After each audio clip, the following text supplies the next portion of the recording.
আসসালামু আলাইকুম everyone, welcome to my channel.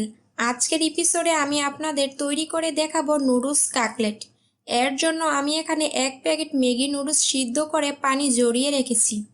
এখন এর মধ্যে দিয়ে দেব 1 টেবিল চামচ পেঁয়াজ কুচি, 1 টেবিল চামচ গাজর কুচি, 1 টেবিল চামচ টমেটো কুচি, 1 টেবিল চামচ কাঁচামরিচ কুচি, আর দিচ্ছি হাফ চা চামচ লবণ, সামান্য একটু হলুদের গুঁড়ো, আর দিচ্ছি হাফ চা চামচ আদা বাটা, আর লাগবে নুডলসের প্যাকেটের যে মশলাটা থাকে সেটা, আর দেব 1 টেবিল চামচ টমেটো কেচাপ, আর সিদ্ধ করা আলু নিয়েছি হাফ কাপ। এবার সব কিছু খুব ভালো করে মেখে নিতে হবে। অবশ্যই হাত দিয়ে মেশাবেন, আর একটু ভালো করে মেশাবেন যেন একটা আঠালো ভাব চলে আসে।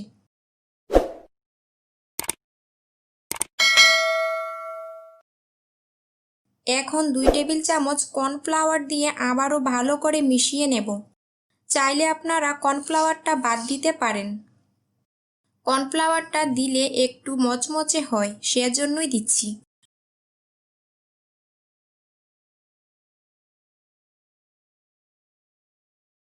প্রথমে সামান্য একটু অংশ নিয়ে গোল বল এর মতো করে তৈরি করে নেব।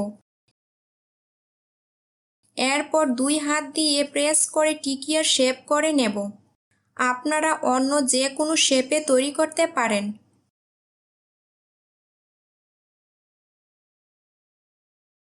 এখানে একটা ডিম সামান্য লবণ দিয়ে ফেটে রেখেছি, আর অন্য বাটিতে নিয়েছি ব্রেড ক্রাম্ব। এবার একটা একটা করে নুডলস এর কাটলেট নিয়ে প্রথমে ডিমের মধ্যে চুবিয়ে নিচ্ছি। এরপর এটাকে তুলে ব্রেড ক্রাম্ব দিয়ে গড়িয়ে নেব। আপনাদের যাদের কাছে ব্রেড ক্রাম্ব নেই, আপনারা চাইলে টুস্ট বিস্কুটের গুঁড়াও ব্যবহার করতে পারেন। একইভাবে আমি সবগুলো কাটলেট কুট করে নিয়েছি। এবার গরম তেলে কাটলেটগুলো দিয়ে দিচ্ছি। অবশ্যই মিডিয়াম আঁচে কাটলেটগুলো ভাজতে হবে, তা না হলে উপরটা সাথে সাথে লাল হয়ে যাবে।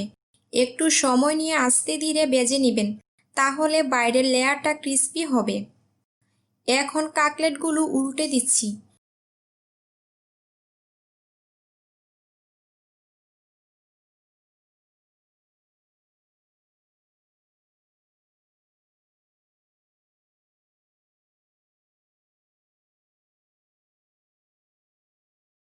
যখন এই রকম ব্রাউন কালার চলে আসবে, ওই পর্যায়ে তুলে নিতে হবে।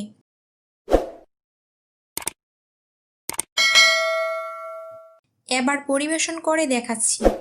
এটা খেতে এতটাই টেস্টি যে একবার খেলে বারবার বানাতে হবে। আশা করছি আজকের এপিসোড ভালো লেগেছে। ভালো লেগে থাকলে আমার চ্যানেলটি প্লিজ সাবস্ক্রাইব করবেন। আজকে বিদায় নিচ্ছি। আল্লাহ হাফেজ।